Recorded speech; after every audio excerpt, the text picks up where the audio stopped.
a song that I love very much, and I'm sure that you will like it when you hear it. Number 101, Children of the Heavenly Father. These ones. Still tis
Good night, everyone, and welcome to the third night of our Family Life series. We are so happy that you are able to join us for another interesting night. I am your host, Janice Andrew Maglow, And I'm your host, Janelle McGraw.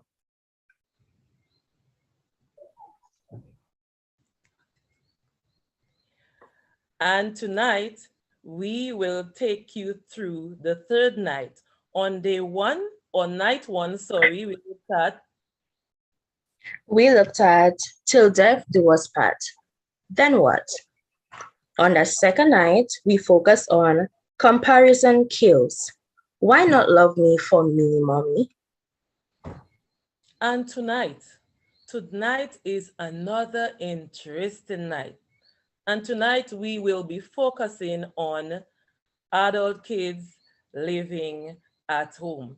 So I invite you at this time to just relax and enjoy everything that we have in store for you today and tonight. And while you are listening, I am inviting you to send the link out so others can join us. All right, so please do that now. Share the link. Our scripture reading will be taken from Matthew 19 and verse 5, which says, And said, For this cause shall a man leave father and mother, and shall cleave to his wife, and they twain shall be one flesh. Amen. At this time, let us pray. Dear kind Father in heaven, we give you all the glory and all the praise that is due unto your name. We thank you so much for the gift of life. We thank you for protecting us while we went throughout our various activities for the day. Some of us went to school, some of us were at work, and you took us safely back home.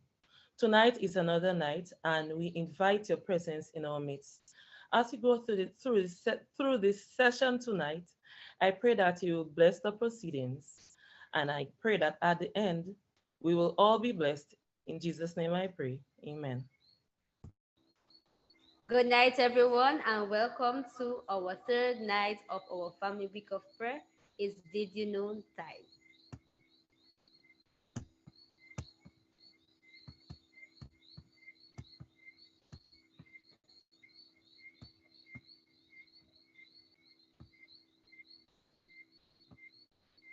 What's the golden rule of living with an adult child in the home? Do you expect your child to do housework, contribute to groceries and bills, pay rent while he or she stays with you? How long are you willing to let him or her live in your home? Will he or she have access to your car? And what do you need him or her to do in terms of job hunting if he or she is unemployed? As a parent, really think through what you want and what you're willing to put up with.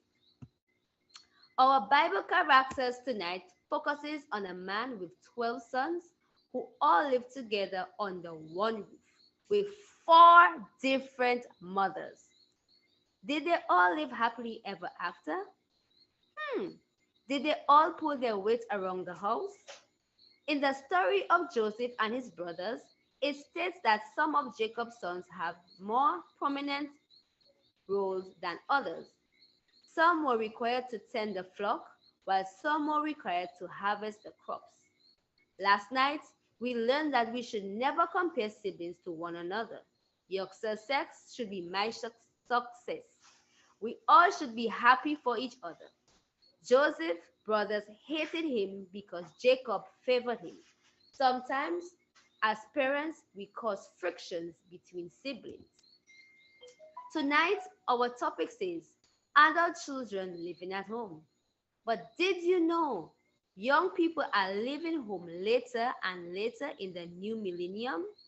The number of young people still living at home has grown by a whopping 50% since the late 80s, according to the Australian Bureau of Statistics, which also says that a third of young people over 20 still live at home. More than half had tried moving out of home but did not like it. And when they move out, it's not for long. Before you can say freedom, they're back again. Currently, the average age young people move out is 28. Hmm. treat young people, treat your young person as adults. They are inform them, expect them to behave like an adult. That means being responsible and most importantly, both of you treating each other with honesty and respect. Try to be good role models for them, and that means being the best person you can be. Otherwise, it's not fair to expect them to live up to standards you don't observe. Jacob never treated his sons with respect they needed. He showed favoritism among siblings, which caused a hatred towards Joseph. Having children is indeed a blessing. Count yourself lucky that your children are adults living with you. Here are some ways you can, here are some positive ways of thinking. Getting to know your kids as adults, just experiencing firsthand what you taught them as kids being used in their adult lives. Number two, another great opportunity is spending quality time with your child you raised. See what he or she is and how he or she thinks and sees the world. Number three, communicating effectively. Being sensitive to the struggles your child is going through. Imagine what he or she is feeling as an adult, not as a child. If we follow these three benefits, our household will indeed be a blessing. I thank you for listening to me tonight.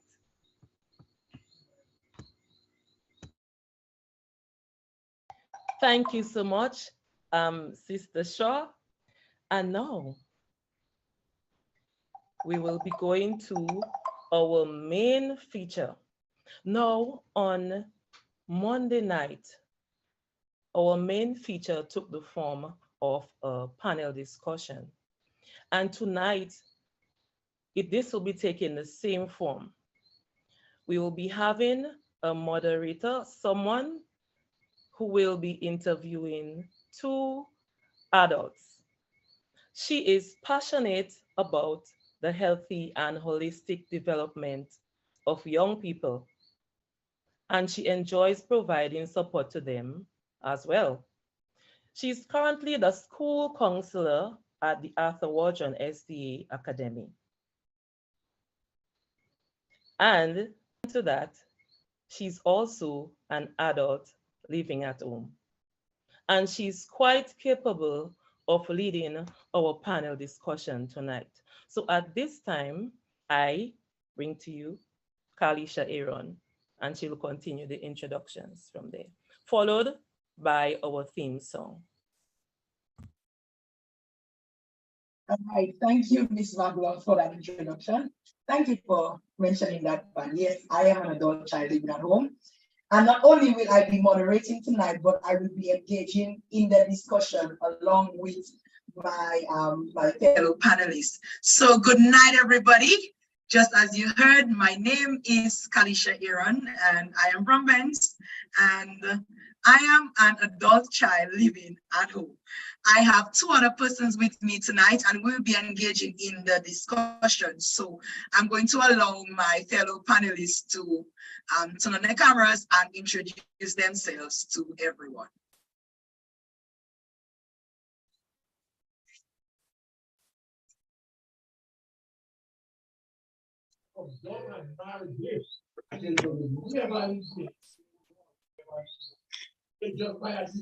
Okay, hi, good evening to everyone.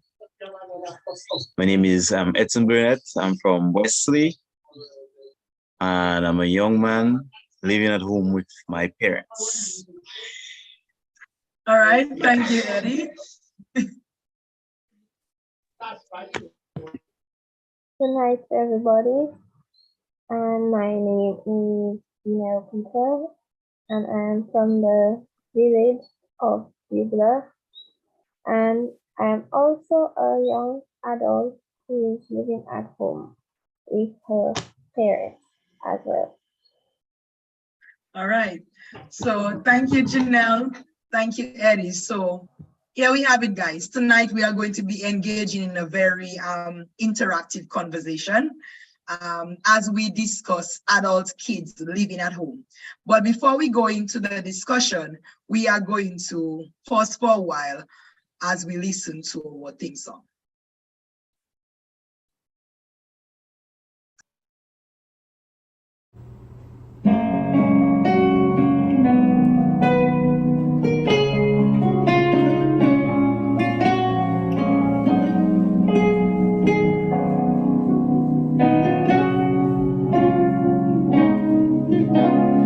Welcome to the family.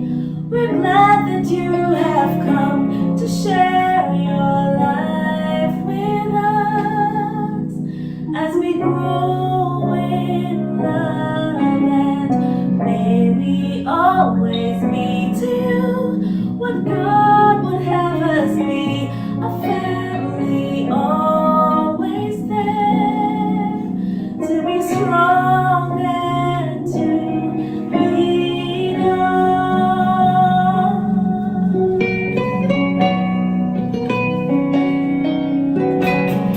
Welcome to the family. We're glad that you have come to share your life with us as we grow in love, and may we always be to you what God would have us be, a family always there to be strong and to lean on. May we learn to love each other more with each new day. My words of love be on our lips in everything we say. May your spirit guard our hearts and teach us how to pray, that we may be a true family.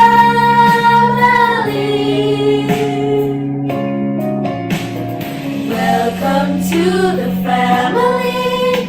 We're glad that you have come to share your life with us as we grow in love, and may we always be to you what God would have us be, a family always there to be strong and to lead on. May we learn to love each other more with each new day. May words of love be on our lips in everything we say. May your spirit guard our hearts and teach us how to pray, that we might be a true family. Welcome to the family. We're glad that you have come to share your life with us as we grow in love, and may we always be to you what God would have us be, a family always there to be strong and to lean on, to be strong and to lean on, to be strong and to lean on.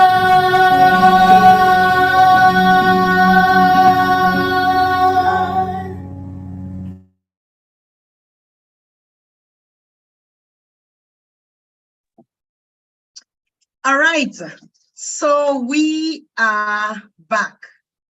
The adult kids living at home with our parents, with our family. And we are going to engage in the discussion tonight. So before I even ask the first question, I just want to know, Eddie, how are you doing tonight? Gina, how are you doing tonight? I'm doing fine. I'm doing fine. That's good. I'm doing okay. That's good. All right, so we are going to go straight into the discussion tonight. As I was preparing for tonight, I was doing some research, and it says in 2020, like about 50-something% of adult kids were still living at their home. So guess what? We are the three of us tonight is just a small or a minute fraction of that 50-something% of adult kids living at home. But yeah, we are going to go straight into the discussion. The first question tonight is, why do you still live at home with your parents?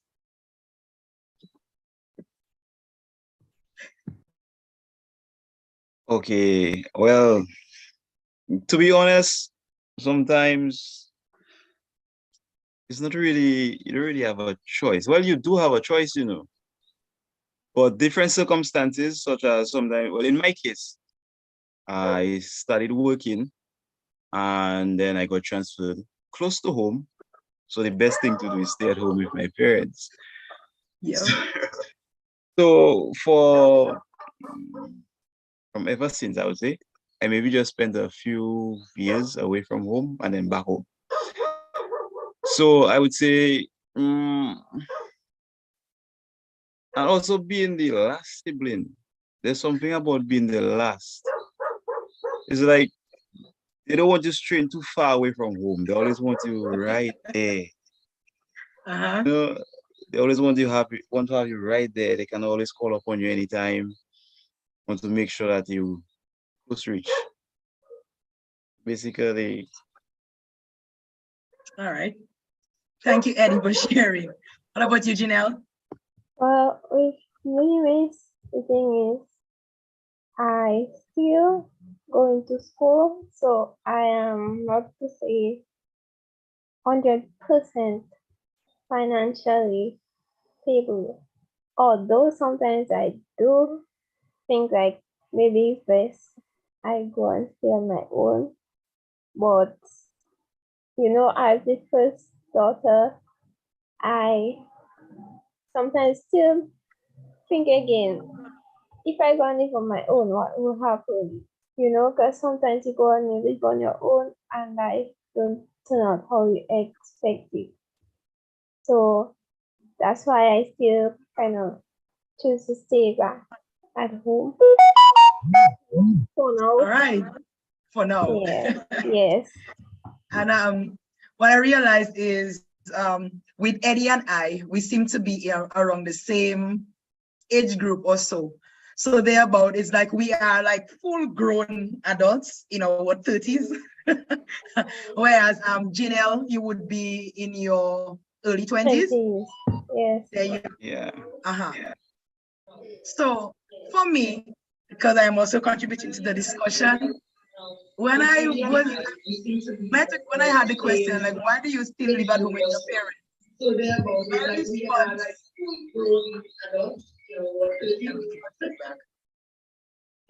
My response was like, because I'm not married. LOL. So, but I just said that also it's like cost effective. The truth is I did move out at one point and then I came back home. Just because I work in Portsmouth as well. So Ben's right there. Portsmouth is there. So it's closer. Maybe as Eddie was saying, if I was working all the way in Roseau, then that would be different. That journey from Ben's to Roseau every day, it's very tiring, it's exhausting. So for me, I live at home with my parents because I'm not married.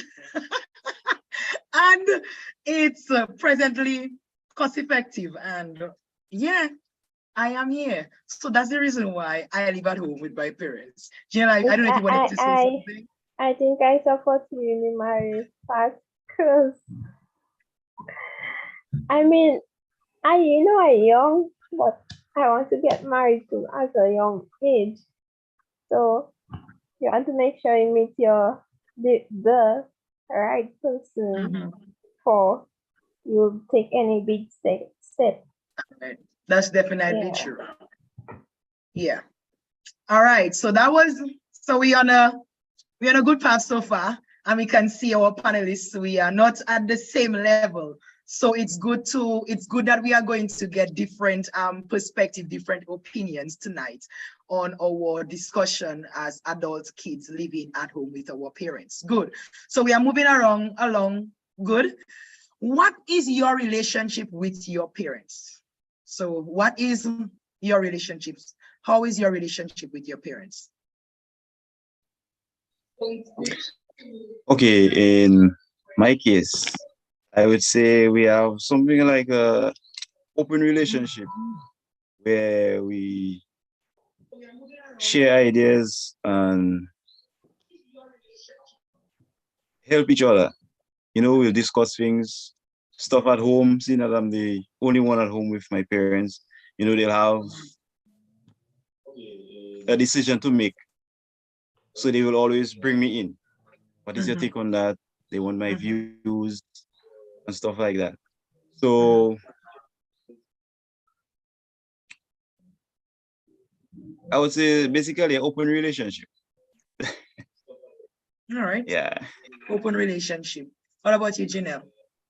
Well, you see, for my part, well, unlike Mr. Burnett, he has an open relationship with his parents, but I wouldn't say the same for me,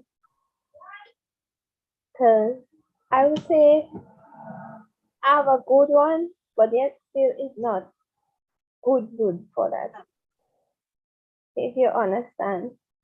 Yeah. But right now, I'm at a point in life where I'm trying to have a better relationship with my parents, because for me, family is the most important thing. So I am trying to have a better relationship with them. I trying my best to be open to them about everything. I'm a very private person. You understand? So Yeah. and in growing up, um, it's like for certain things, your parents, I would say, my parents is like they never really sit me down to have a chat with me on certain things. So now that I grew up, it is hard to sit down and talk to them about this and that, but at least I am trying. I'm trying my best to get there. So Yeah. yeah. Thanks for being so candid, Janelle. And I realize even before I give my response, transitioning from the child to the adult, like for me, my relationship with my parents, it's okay. I believe I can be as open as I can with both parents. I always had a closer relationship with my mom, but as I get older, I now have a very good relationship with my father. And that comes across because of understanding a bit more. I think also reasoning things out as an adult, being a bit more mature and seeing things. So as a result of that, I would say my relationship with both of my parents, it's there. It's okay. I feel comfortable with being able to share certain things. So yeah. Eddie, you were going to say something? Yes, as you were saying, you have a open relationship with your parents now. But in my case, well, I can say the same thing as well for now. But in growing up back then when you were younger, you're more to yourself. You don't have that kind of connection with your parents, that kind of open. But as you grow older, as you mature, you get older and stuff, and then you and your parents having certain conversations, certain discussions, that make you feel comfortable to be open and have certain conversations and with share them. with them. Yeah. Exactly. Yes. I like that because I was gonna say something, and I do not like when I have a thought in my mind and it just go right out the window. But I was gonna say something else. But yeah, you're so right, Eddie. You're so right. So I guess that thought wasn't meant to be expressed, but nevertheless, we're moving right along. So we can see how we transition from being a bit closed. Oh yeah, I now remember what I was going to say. During our teenage phase and during that time, it was more about our peers.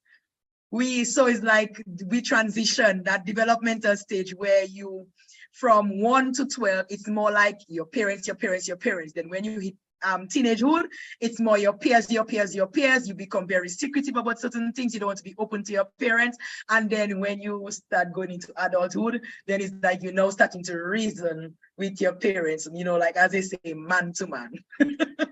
So yeah. Correct, Okay. correct. All right, so we are moving along. We are going to our next question. As you transition from adolescence to adulthood, have your parents seen you as a child? Or basically the question is, do you believe that your parents' view of you evolved? Well, for me, I would say there is little to no improvement because I often feel that my parents see me as a 5-year-old.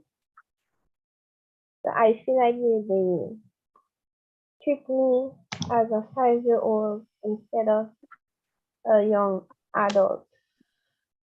Because certain things you expect you I don't know how to put it, but it's like you do certain things, right? And you know better than them when it comes to that specific field. And they still want to come and tell you how to do it. For me, it's like making me feel as though I small. Only them. You understand? It makes me Yeah, feel I like get I'm you. small. Right? So it's like almost every situation that occurs at home sometimes it makes me feel like they don't understand me or they just see me as a 5-year-old and not a young adult. And obviously it will make me feel away. It will make me feel Yeah. away. The only thing I think I probably see them see me as a young adult is when it comes to what I do in church. And that's basically it. All right. Yeah. So I get it from Janelle. It's like she would want to get some more independence to be able to feel, I can do this, and my parents should be Right. comfortable with me doing that. All right. So I know I'm the moderator, but I will give my input and then Eddie, you will go ahead with yours. As I transitioned from adolescence to adulthood, interestingly, I went away to study. I went to Jamaica to study at NCU when I was about 17, 18, thereabout. So that transition, I didn't really experience it per se, or it wasn't really something that I get to experience at home. So it's like my parents was okay with shipping us off to school, and I don't mean it in any bad way, but they were okay with us going off to school. My sister and I were like a year and probably like 8 months apart. I born 87, she's born 85, so thereabouts. And so it was, I think my parents did see us as that transition from adolescents to adults. But being back home, sometimes I have felt as if that my parents or my mother still see me as a child. Not every time. I think a lot has changed over time because I have been back home from 2010, and I moved out once for a year, and then I have been back home. So it has taken time to move. So at present, it's okay. But coming back home to the house, being on your own from before, and then, yeah. So that transition mainly took place when I was away at school studying. What about you, Eddie? Yeah, well, in my case, I would say yes and no. Yes, meaning sometimes they still want to take part in your decision making. You know, seeing that you're at home, according to what you're going to do, they want to tell you, well, no, you should do this instead of that. And it's like every step you decide to take, they want to be a part of it. They want to tell you how to do it. You know, but sometimes is you have to you have to get along with your parents as well. You have to, let them know, well, you're not a child anymore. So certain things, you have to make certain decisions on your own. Yeah. And I would still say no, because on that side, especially my mom would always tell me sometimes, well, you have a mind of your own, make your own choice. Yeah. Everybody is big, so make your own choice. And for my dad as well, my dad would say, well, the choice is yours. It's you. So basically, I'm at home, but I still making my own choices. Yeah. Yeah. I agree too in terms of the decision making. Like sometimes when you're making decision as young adults and they still want to tell you what to do this and do that instead of what you choose. So I Yeah. understand that part. I think it has to do with the parents. Remember, we are their children. They brought us on this earth. So I think as much as they allowing us to make our own decision, there's a part of them that still see us as, oh, that's my little girl, that's my little boy. So like the son them that say you can get as old as you want, but you'll always be my child. You'll always be my little boy. You'll always be my little girl. So I think that there is that element towards that parent being a parent. You are in my eyes, you will forever be seen as my child, even though you are making your own decisions. That is true, especially as the last one. I get you, Eddie. I've heard some persons say that even in cases where some children are an only child, they're like, but mommy still feel I'm a child. But I'm a big man, I'm a big woman. But yeah, to them the last child never grew up. Yeah. I feel like they probably taking time on me as the first daughter, the second child, but the first daughter. So it's probably taking a lot of time, maybe careful, probably for certain things. But I mean, at the end of the day, you have to give your children a chance to make their own mistakes so that they could learn from it. You have to give them a chance to be themselves. You cannot be themselves for them, That's you have to let them you have to let them be themselves. Let them be able to do things. One day we will end up living without our parents if God don't come as yet. So yeah, man, that's so true. So I'm liking the different views, and even we agreeing on the same thing. So yeah, moving along. Good. We're going to question number 4. Do your parents demand that you contribute to the home? And I will start up with that one. Do my parents demand that I contribute to the home? No, my parents do not demand that I contribute to the home. My contribution to the home is being seen as me just giving back. And out of the goodness of my heart. Although sometimes, I sometimes feel like they expect more in terms of contribution, but I can only give as much as I get, if you get what I'm saying. So I cannot give more than I am actually getting. So if my salary is there, I have different things to do.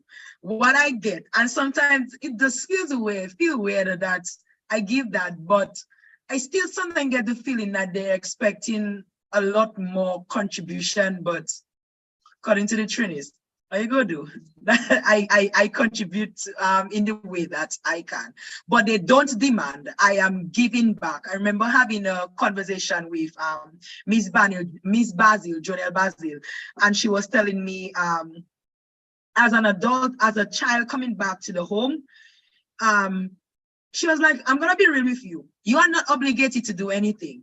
And for a while I was like, what? She's like, no, you're not obligated. However, you are in the house and you are going to give back because you are grateful. You are seeing it as you giving back because it is part of your duty to show your parents that, hey, I am back home and I am giving back. And she said, you're doing it out of the goodness out of your heart. So I was like, and the things that day we had that conversation, I was like, it helped me to put things into perspective and see it differently. So yeah, they don't demand, but I give back because I want to give back, and I'm home. What do you say, Eddie? What do you say, Janelle? Yes, that is true. In my case, no, they don't demand that I contribute.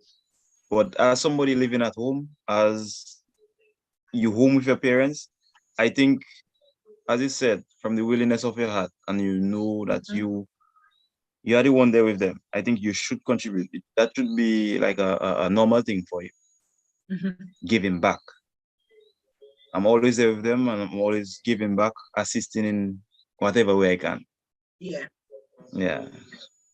Well, from what I have seen, and obviously any little money I earn, my parents do require for me to give back, or rather for us to give back.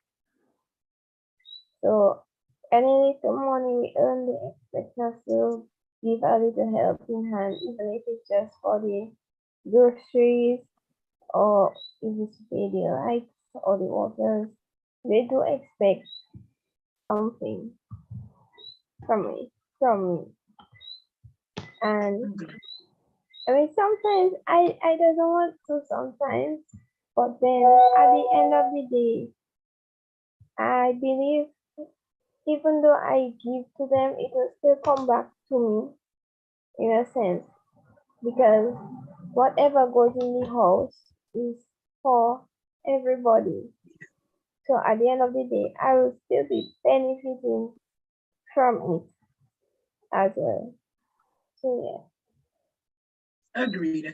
And one thing that also, I think one thing that also helped in regards to contribution to the home, when I started working, I did share what it is that I would contribute towards.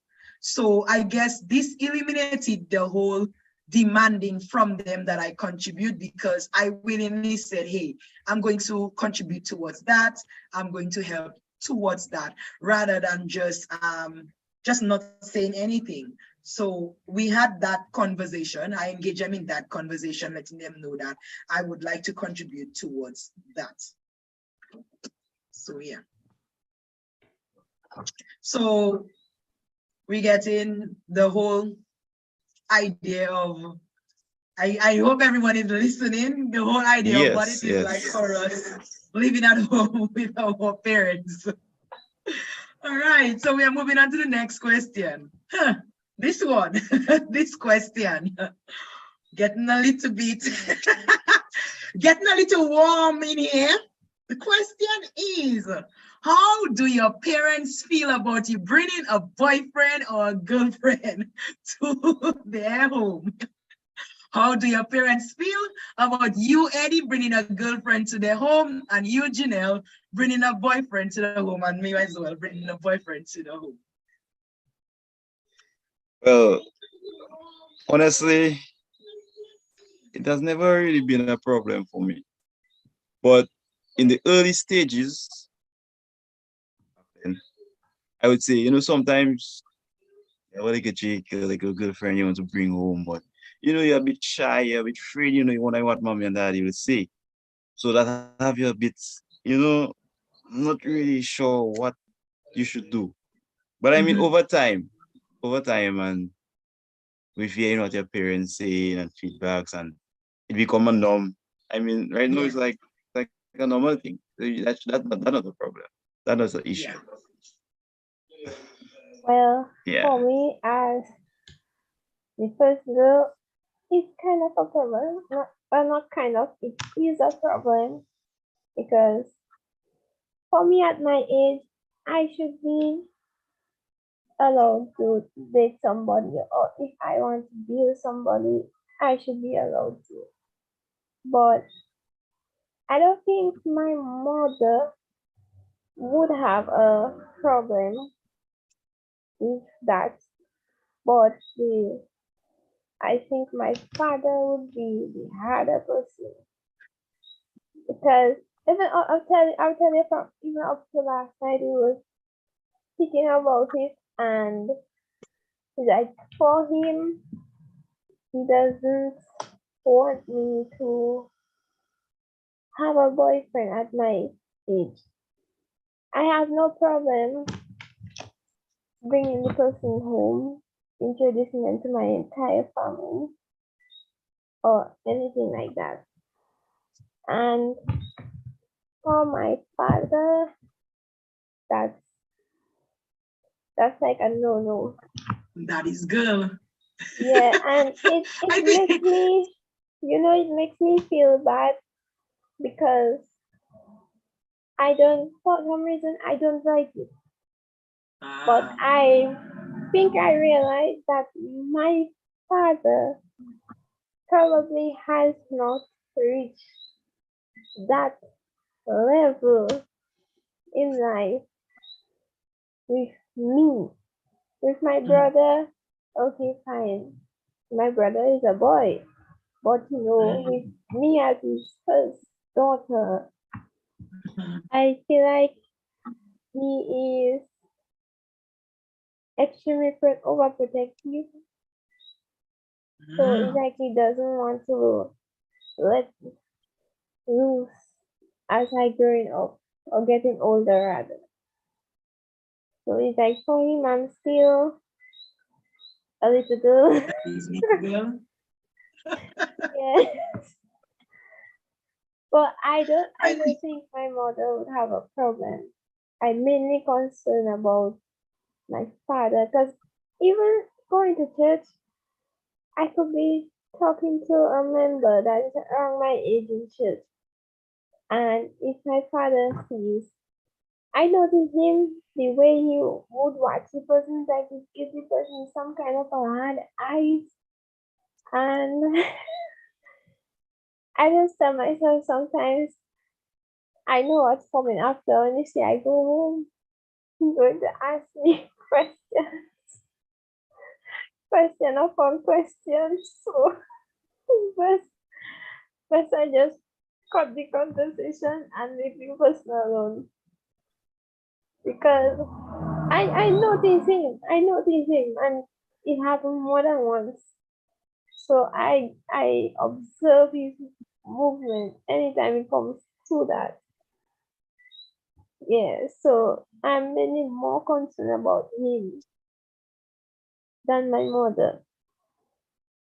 But although I told my mother, even if someone comes to ask me out on a date, especially if they are of my religion and put it so of my church, I will not decline. Because at the end of the day, yes, I still live with you, but it's still my decision. It's still my final decision. So I wouldn't decline. I have no problem in stating where I go in, nothing like that, but I mean, yeah. Thanks for sharing, Janelle. I get the part about being daddy's little girl or daddy seeing you as his little girl and you being the first girl. So I get that part. Now for me, my parents have never had an issue with me bringing a young man to the house. Actually, I had this thing. You like me, you want to take me out, come and ask my parents to take me out. And some guys would freak, oh my God, I'm not going to do that. And I used to enjoy I used to have that joy to see them get all nervous, having to ask my father. And then my father would just be like, sure. My parents would be like, okay, no problem. I don't recall my parents having an issue. Actually, to them, they would feel so much happier knowing that the guy is gonna come home than me saying, oh, I'm going out with someone. So it was never, they didn't have any issue with it. And as I said, I used to have fun seeing like for me, it was like seeing them torturing the guy. You need to go and ask my father to take me out, not my mother. My mother was the easygoing one. My mother was like, ooh, no problem. But my father was the one who looked a bit more serious and stern. So when they see how serious his face is, it's like, they don't want to ask, but hey, you have to go. So you have to ask. I think when it comes to dating a girl, the boys are, I would say, 95% more scared of a girl's father than their mother. Mm-hmm. Because I feel like, probably when they go to ask the father to go out on a date with the daughter, they feel like the father will probably do them something or tell them something, that will make them feel bad. So I believe most times the boys are more afraid of the girl's father than the mother. Yeah, that's true. But there's also a follow-up question for us. Do boys have more leeway than girls with bringing home a significant other? I'll say yes. In some cases, yes. I mean, why you say in some cases? Parents are more, I would say, strict on the girls. Guys have more leeway. You go out, you free up. Hey, mommy, daddy, I going on over there. That's not a problem. But as a young girl, you cannot just tell me, hey, mommy, daddy, I going. No. You want to know where you going, with who you going. Who you going with? What time you coming back? Don't make 10 o'clock catch you outside. I know, and I agree with you, Eddie, when you said, it depends. But yes, young men definitely have a lot more leeway than girls in a lot of cases. And it's just that parents, especially fathers, though, they tend to get very protective of their girls. And I mean, look at what is happening in society. So I can understand. You want to protect your girl, and in some cases, like the guy get to roam around and do his while the girl get to stay home a bit more so she can be more rounded and more fitted for someone later on in life. So yeah, I think boys have more leeway than girls with bringing home a significant other. More guys have leeway than girls. So yeah. So we talked about why are we still home with our parents, the relationship with our parents, how our parents see us as we transition from adolescent to adulthood, talked about our contribution in the home, and then we just spoke about bringing home someone to meet the parents. And we are gonna look a little bit about privacy. Are you allowed privacy in your parents' home? And for me, yeah, I'm allowed privacy in my parents' home. What about you, Janelle? Well, for me, it's a half and half, but most times I would say no, because I don't know, for them, it's like probably to them I don't deserve privacy, but I believe they should give me some form of privacy, because even put it so on my phone, I could be talking to somebody in the night on my phone, and my mother will come in the room and say, "Who is that talking to them?" And for me, that is just a bit of disrespect, because I first off, I don't really like people to ask me that question, but I will not go and ask nobody that question. So for me, it's a half and half sometimes, but mostly no. You understand? And sometimes even if I just close, if two of us in a room, if I just close my room door, my mother gets vexed. She started to make a whole set of noise and say, "Oh, this is my house and this." I mean, it does get me vexed, but what can I do? I say sometimes I don't want to react, but I say, you know what? I'm a young Seventh Adventist Christian. God expect me to have respect for my parents, so let me just wash my mouth and not say nothing. Maybe it's better like that, but I believe they should give me some form of privacy when it comes to my things or me, or rather I would say in my room also. So Mhm. yeah. All right. So that was Janelle and I. Ladies, let's hear what Eddie has to say. Eddie, are you allowed privacy in your parents' home? Yes, I am. I am allowed Seems privacy. like you are allowed too much privacy. I am allowed privacy in my home. I well, I cannot speak for the girls, but I can speak for the boys. I mean, Mhm. you need privacy, you're a young man. It's true. They always say that it's like the young men need more privacy than the young women. I Yeah, wonder you why. need privacy. I was about to ask why.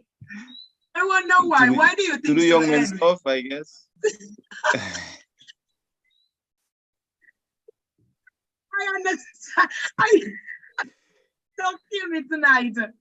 But yeah, it's true. I've heard that, where it is like, and I've seen it like the young man get a lot more privacy. It's like you find the young men tend to get their rooms, a room all to themselves first. And then the young girls will be sharing. Sometimes it's not just a room they share in a whole Well, bed. I would also say it depends, it depends. It depends on your parents as well. Yeah, that's true. Yeah, it depends on your parents as well. So. Yeah, it does depend on your parents, and as we can see, different things. So I shared with my parents. Yeah, I'm allowed privacy in my parents' house. Eddie is like, for sure, and Janelle says it's half and half. So we see in the three different perspectives in regards to the privacy at home. So we looked at privacy, and now we are going to go a bit deeper, looking at conflicts. What are the common conflicts that arise? For me, is housework.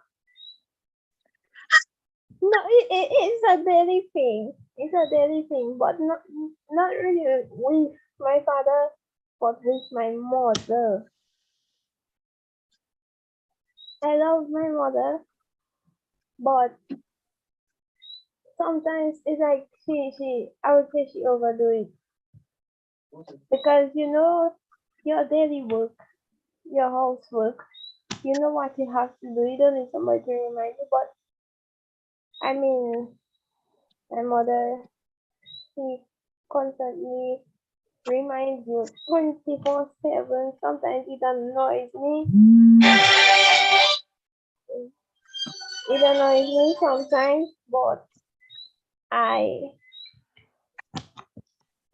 it's a daily thing. And it's not just that, but almost every day you have to be here in a house. I have a voice, sorry, so if you're passing on the road, you must hear my mother's voice. Early morning, that's my mother. If it's not me, it's my sister, if it's not my sister, it's my brother, if it's not my brother, it's all three of us.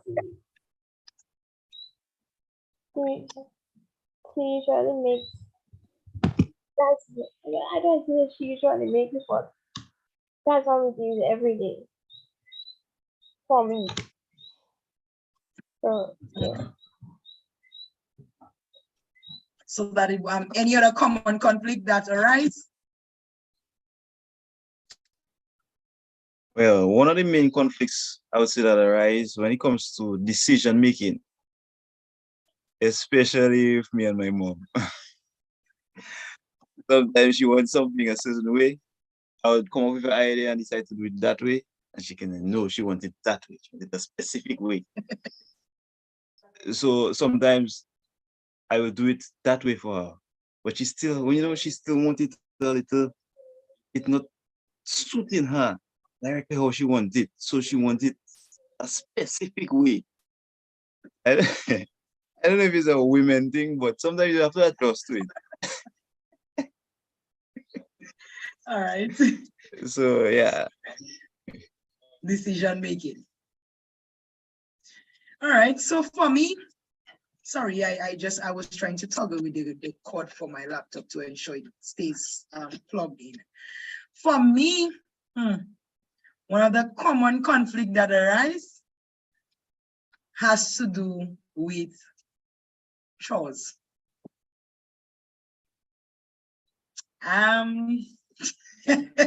This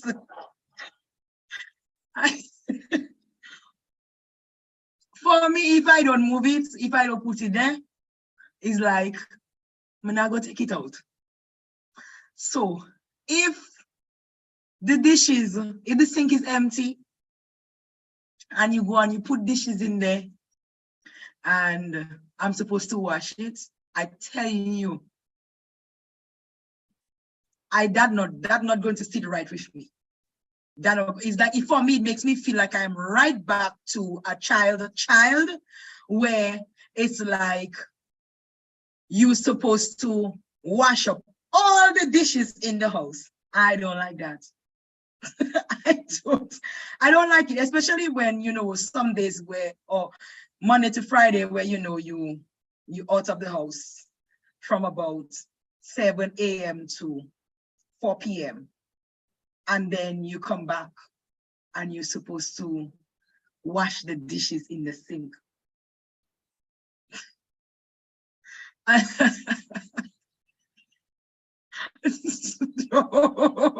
No, that's not right with me. So for me, it has one of the most common conflict had been with that. And sometimes I'm just like, whatever, it will work itself out. Any other common conflict?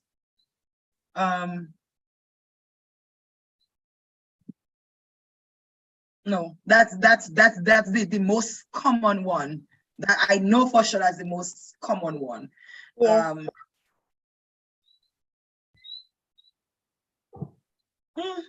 I don't recall having any other common conflict. Yeah, basically house chores. Yes, it's like just the house chores. Oh no. Yep. So it's like we seem like the three of us, we are agreeing on the same thing in regards to the house chores. Yeah, man, trust me.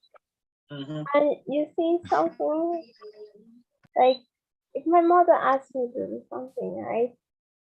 I may not do it now, but I know before the day ends, I must do it. And my mother make noise and noise and noise until you just had to go and do it.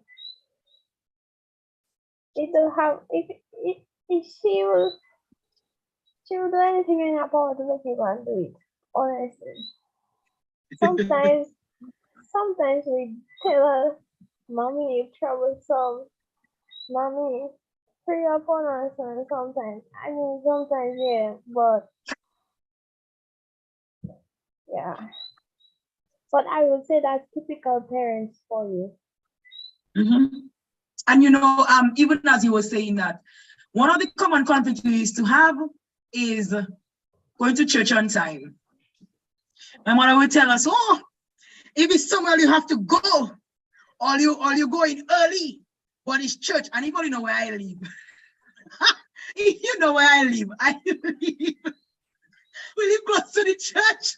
So it's like I could walk across the road from where I am and I could see the church down there. I could hear the church start. And mommy would I would be like, "But what you make?" I'll tell her, "But what you making noise for? Like you just there making noise. Like what you making noise for?" And she would tell her, and then she'd ask us to do something. I say, "Mommy, I will do it." And then she'll come. "You don't do it yet." I say, "But mommy, I tell you, I will do it." And she will go on and on. I say, "But mommy, you're troublesome. You troublesome." But now we don't have that conflict about getting ready and being at church on time. She probably might throw a little sipsy and be like, you go church later, but nothing like you don't live in the house. When it's time for you to go somewhere, you're going early, but it's church. Just there you go in late. So we don't get that anymore. I think for the on-time part, my sister will fall in that category because every Saturday, my mother has to tell her, if by 9 o'clock you're not outside the house, it's me and you. If by 9 o'clock you're not in church, it's me and you. So every Saturday, that is just like a usual thing for me to hear. Usually I gone by 9 o'clock, I already in church setting up because I have to reach before everybody else to make sure I organize this and I organize that. But you see that part there about the timing, that's for my sister. I passed that stage long time. All right. Eddie, we're going to say something. I guess we all have that problem with our parents telling us about being late for church. Because I have the same thing every Saturday morning. "Hey, hurry up, late for church. Let us go. Time to go, time to get out of the house. What you have to put on like that? What you have to do?" Yes, that's a general thing. Yep. So that part of the of that part of the parenting is still there. You need to go, you need to leave the house, and you just be like, "I just want to stay for a little longer on Sabbath morning." It's like, thank God today is not the day I have to wake up early to try to catch a bus to go somewhere. But I guess they really mean well, but it's just us as adults checking like, but allow me to do my do. Yeah. But yeah, we have that same thing. Okay, so we are moving on to our next question. How do you deal with these various conflicts? So we talk about the conflicts that arise, and I should have tidied both of them in together. How do you deal with these various conflicts?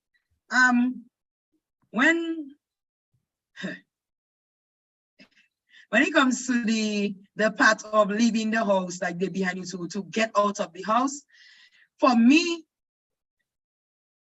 I be honest, I ignore and I go ahead and I continue doing what I have to do, and then I leave the house. And I just simply say, "Mommy, I hear you and I am going to get ready to leave." I just simply say it like that.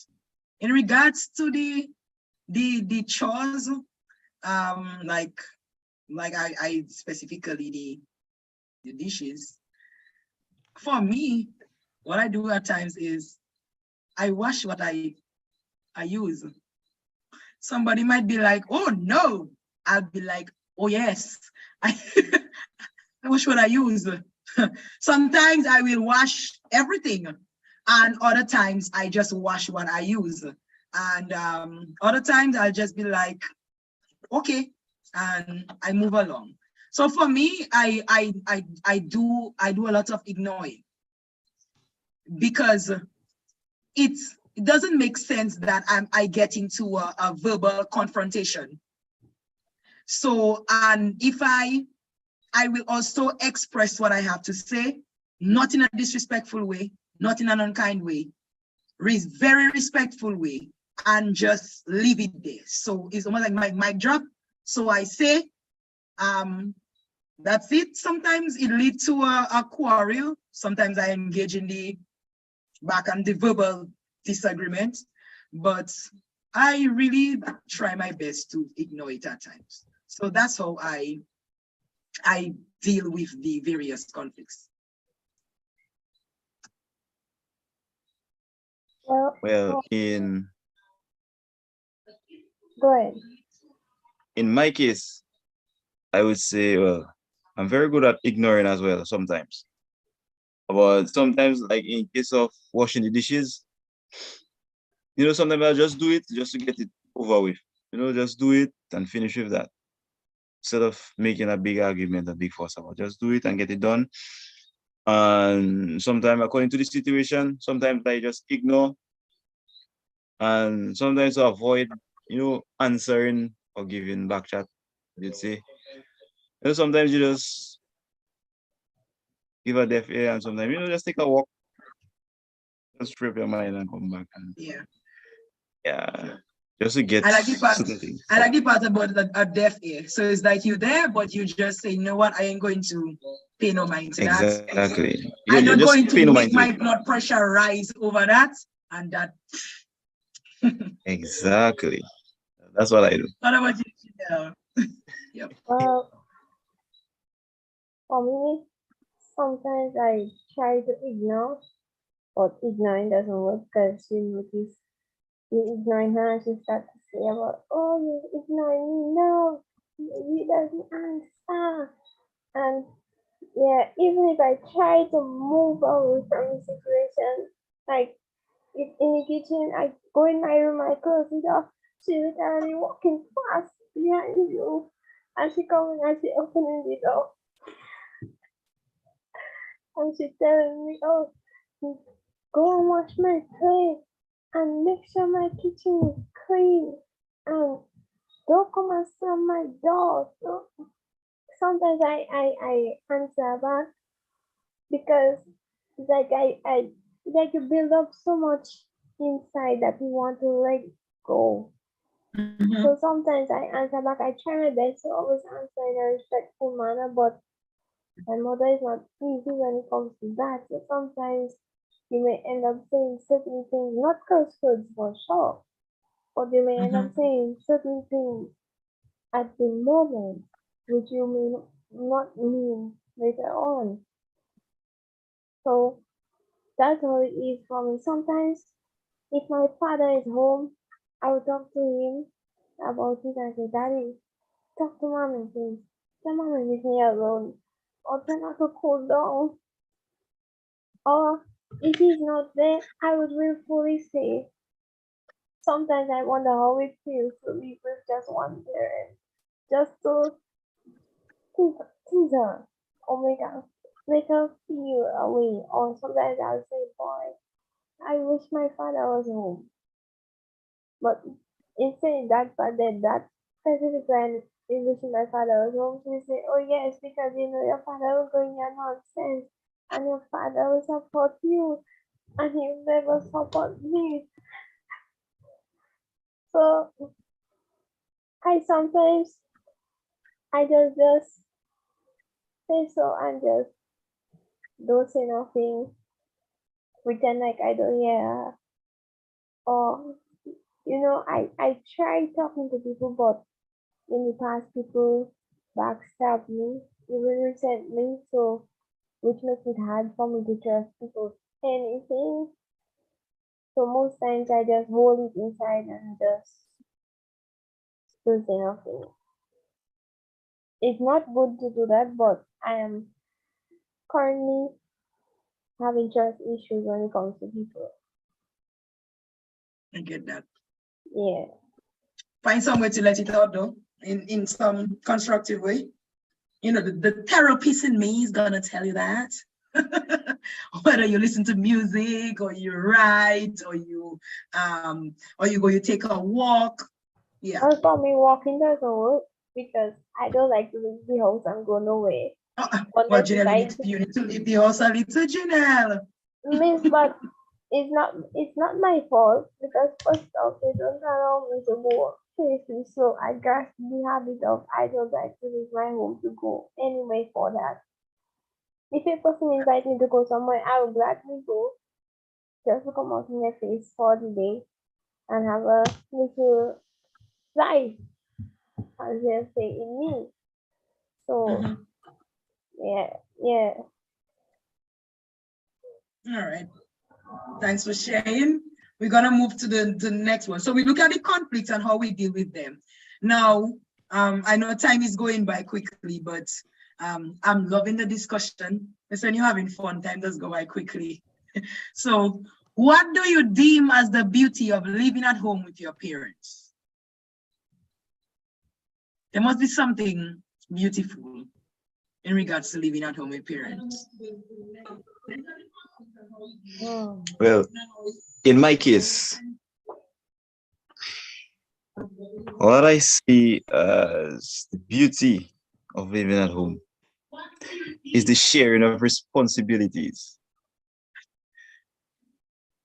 You don't have all the bills to pay, you don't have house rent to pay, the sharing of the cost of food that is shared. So basically, all the strain is not on you.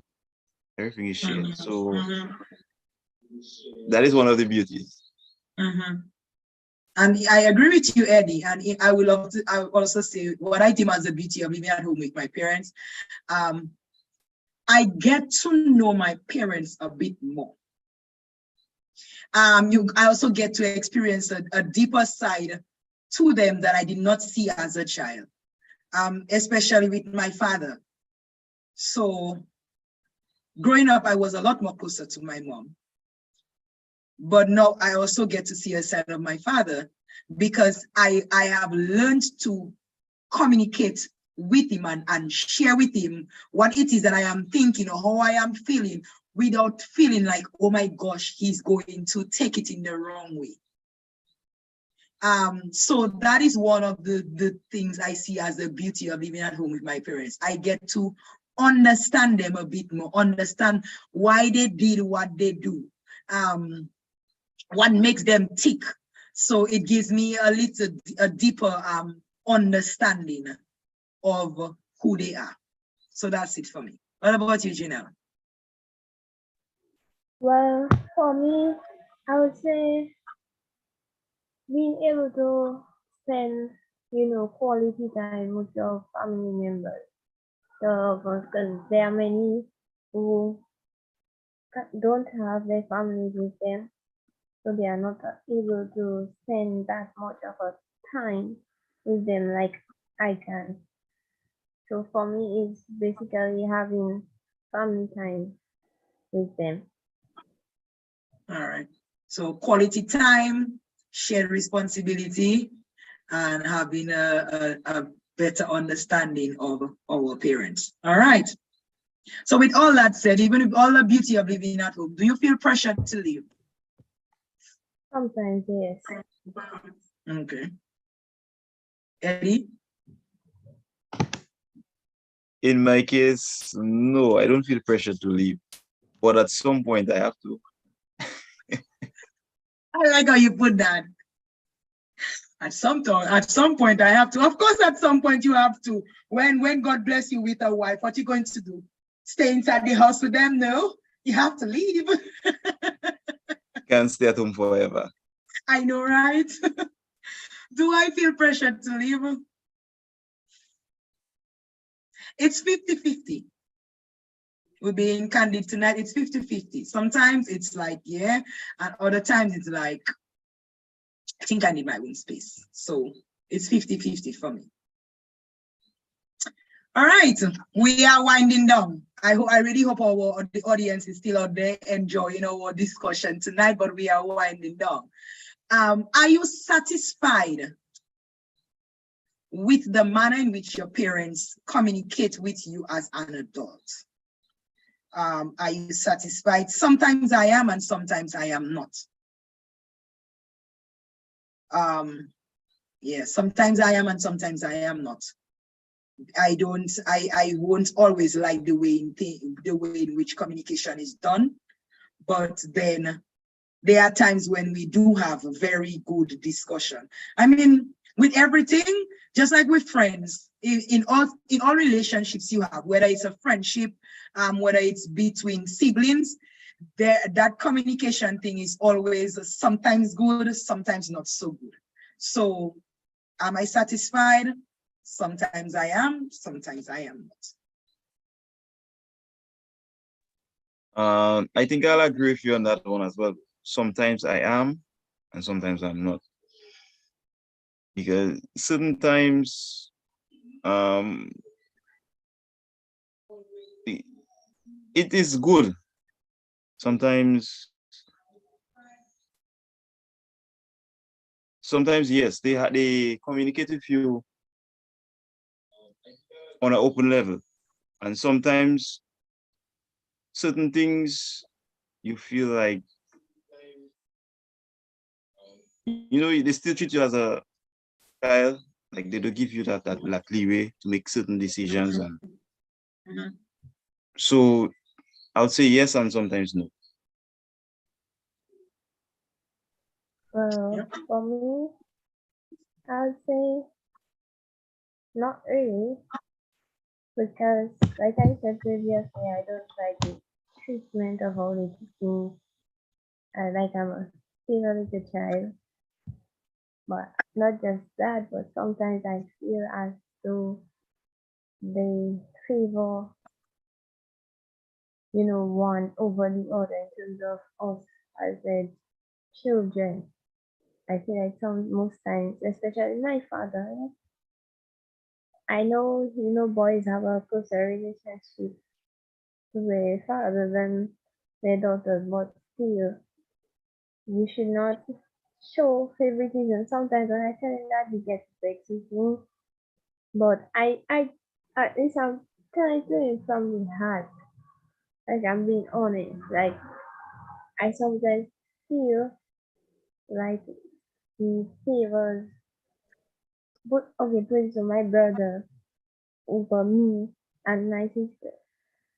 Because almost everything he includes my brother. And where am I? Where is my sister? We are not included. I understand that he is older, yes, but we can give our little input, our little opinion, and so on. So I believe that he favors my brother more than me and my sister. All right.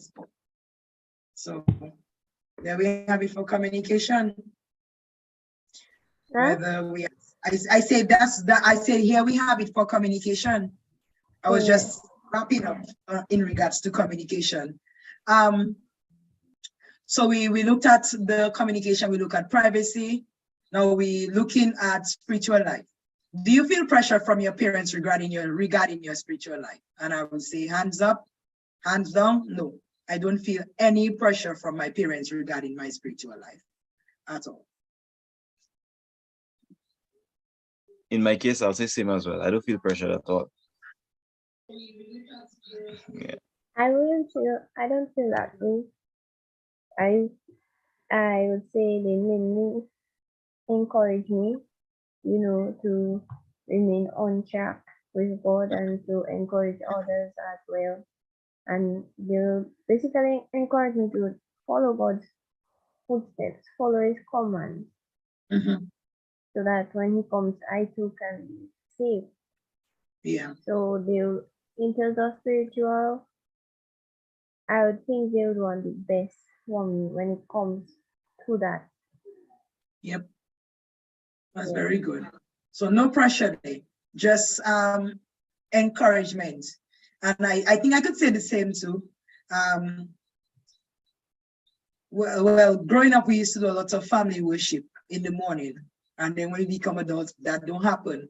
But apart from that, like not feeling pressured, but we will engage in spiritual discussion. And now and then, mommy she do give some form of encouragement in one way or the other,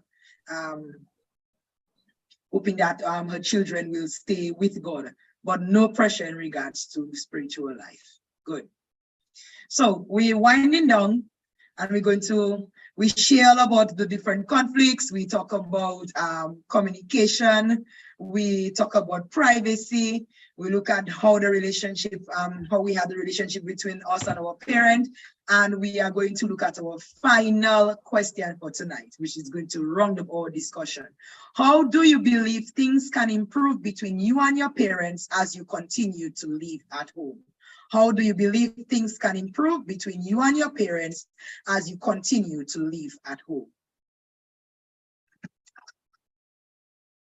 Well, I believe we could start having better communication and try to build a better relationship. I also believe that they should start, letting loose of me in certain things. So, like, put it so, for instance, the dating part, because I'm a young adult. No, once you're of age and you can understand, God will judge you on yourself. You cannot judge you on this and that person. No.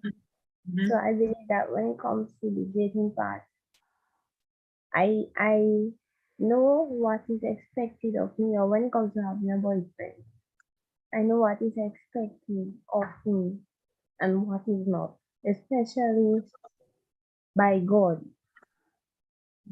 So I believe they should give me a chance as a young adult female to prove myself to them. And I also believe they should give me that level of trust. They should show me that they have that level of trust in me and that they expect that from me. Because if you don't give me a chance to prove myself, how do you expect me to move on in life? You understand? So Yeah. I believe they should do such things. Agreed. I'm with you on the communication part. Being able to sit down and have a candid discussion about how we move forward. Another thing for me is, and it's also tying in with communication, has to do with rules. And I don't think as adults tend to pay attention to rules, tend to think that rules would be for parents down to children when they are quote unquote children. But even as adults, it would help setting some form of ground rules that would, and I'm speaking for myself, that would be something that I know would definitely improve, would improve things. Discussing so that decisions are made together and not just decision made and you are being told. Because whilst I'm the adult inside it, whilst I am a child, I am also an adult. And as a result of that, it would be good to collaborate to be able to come to a final decision or final conclusion with everyone involved. Go ahead, Eddie.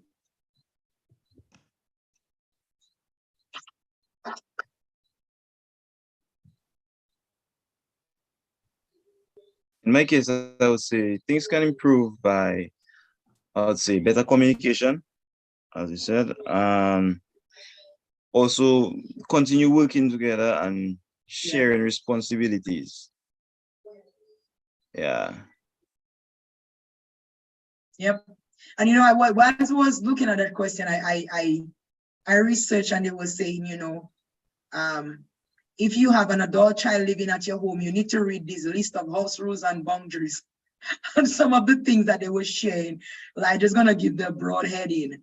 Chore delineations. If you want to live in a clean place that runs smoothly, delineate chores for adults living at home.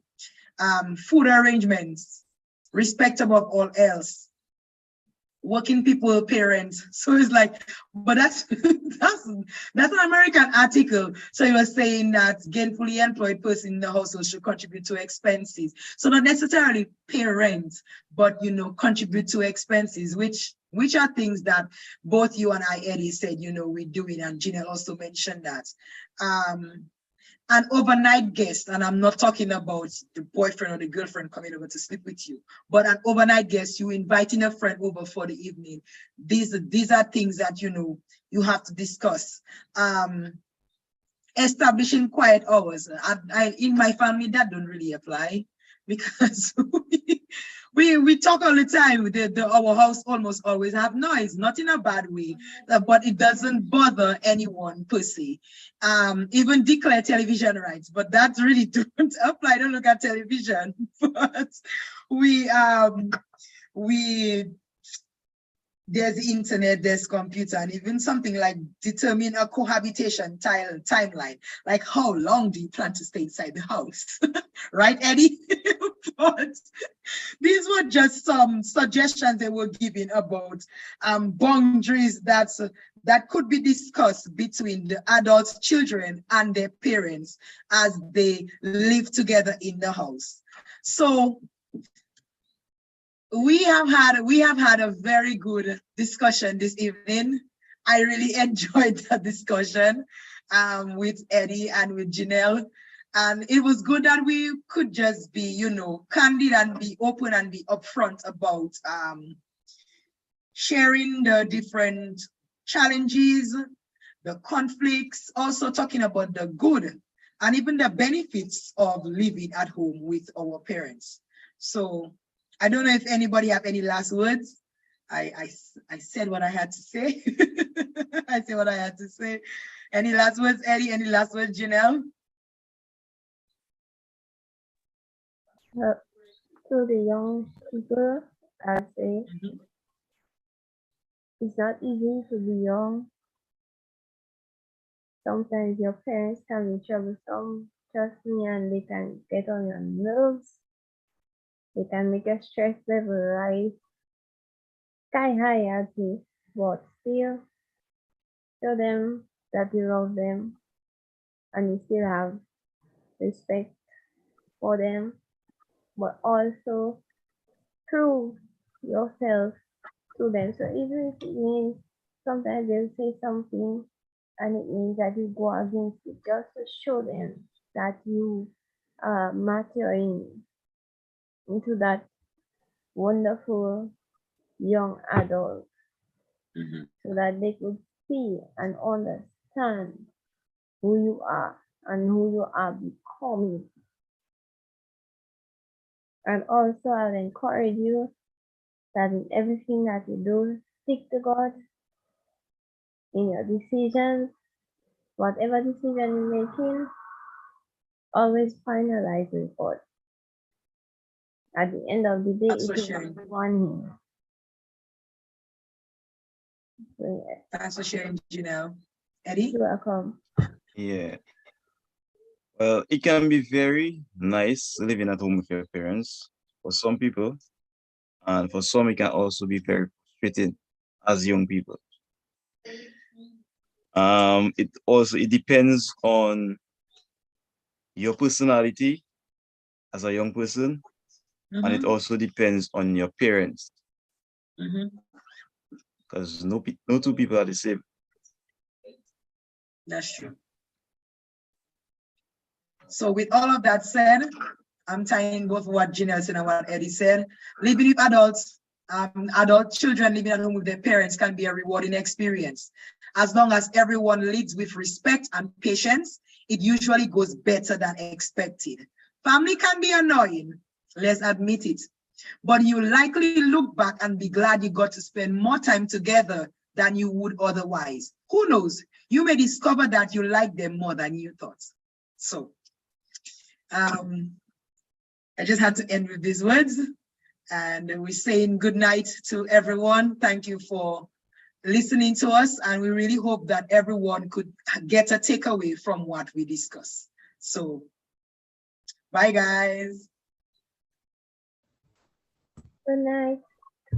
Wow. Good night. Safe night. Wow. This was just I don't know what to say. I was just enjoying that discussion. This discussion was very, very interesting. It And really was. as Miss Aaron and the two panelists they were talking, I was just thinking because I am a parent of two adults. Mhm. Well, presently one is living with me, the other is not. And I guess she may have a lot to say.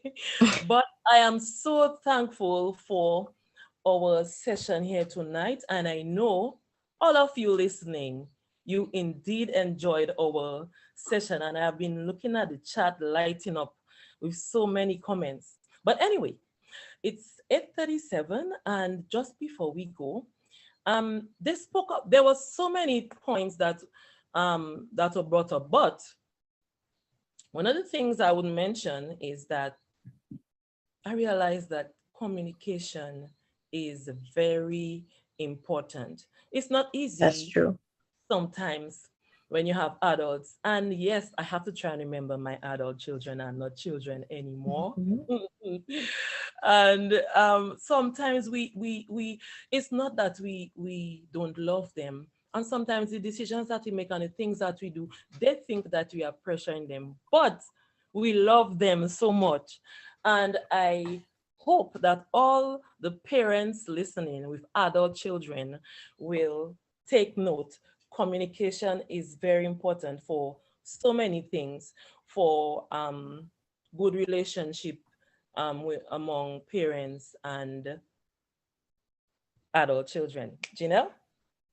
So, just to contribute to that, me being an adult child, what I had to learn was that sometimes the way your parents act towards you most times reflect their lives as a child or what happened in their past. Like for instance, my mom, she will sometimes seem like she is strict or she applies pressure. But when I think about my mom and what she wants from me, she will never want me to go down the same road, that she may have. So we as young people need to just keep an open mind, though sometimes we just really want to do what we want to do and just express ourselves. We should also think about it from their point of view sometimes. Like for instance, fathers being more protective of their daughters. For me, I am my father's only child, so it's very clear that I was indeed, well, he was protective over me. But like I said, we as young people need to just see that as them loving us, though they need to give us room to grow and let us express ourselves. Let's just be patient with them as well. All right, thank you for that. Some other takeaways is that parents, we should remember that our children are adults and we should treat them as adults, not children. Mhm. Another thing is that adult children in the home, it doesn't matter. Not every adult child will be working, but that is not contributing financially is not the only way that an adult child can contribute. So I'm encouraging every adult child, whether you are working or not, there must be some way that you can contribute in the family. Can either be through chores. I noticed that dishes is something, I don't know what it is that many young people, they don't like washing dishes. I don't know why. But anyway, whatever the chore is, or if you can contribute financially, this is very important in making the family how it's supposed to be. Okay. Lastly, Go ahead. we for the parents out there, just remember that your children do need privacy. They have reached the age where, they just want to be free to be themselves. So just remember that you don't always have to hover over them. You need to trust your parenting skills and, trust them to make the right choices and just, give them that space for them to be. Amen. Amen. And I know there are many others, but we will not stay too long on that. I wish we could have more discussions like these. So, Mrs. Reef Bob and the others who planned this program, I commend you for choosing this as one of the topics for tonight. And I wish that we could have more discussions like these, because I am seeing that these discussions are very important. And if we talk more, then we'll have better families. Okay? Before we go to our theme song, I just want to mention something. Tomorrow night, we will not be online. We will be in physical church. So I'm inviting everybody who is able to, we are inviting you to our church, the Wesley SDA Church, tomorrow for our session. So we will not be online tomorrow night. And we'll be focusing, we'll have an evening of family prayer with our family life director. On Thursday, we will have a rest night. So we will not be having any sessions on Thursday night, but on Friday night, we will resume for another interesting topic. So I thank you for coming. I know you listened and you listened well. I'm encouraging every family, whether you have an adult child or not, to read a lot. We need to read more, study God's word, and we'll get the inspiration to help us as parents and adult children in the home to have good communication, good relationship. And this is what Jesus would want from us. Thank you again. Thank you for joining us tonight, and continue to enjoy the rest of the evening. Now we go to our theme song.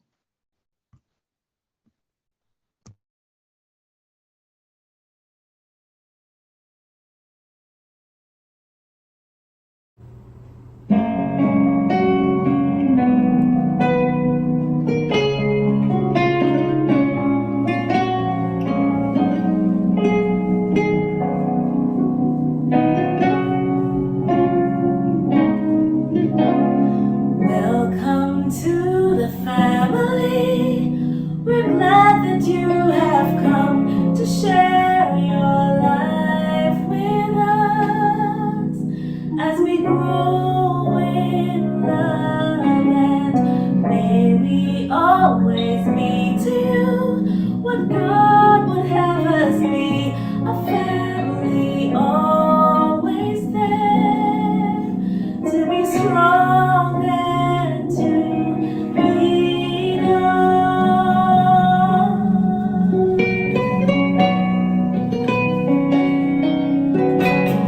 Welcome to the family. We're glad that you have come to share your life with us as we grow in love, and may we always be to you what God would have us be, a family always there to be strong and to lean on. May we learn to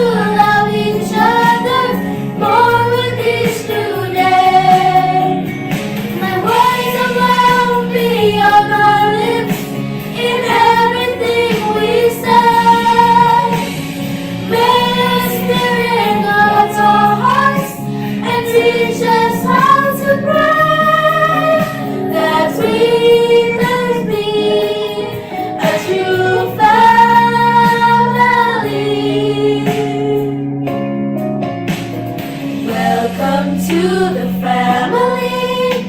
We're glad that you have come to share your life with us as we grow in love, and may we always be to you what God would have us be, a family always there to be strong and to lead on.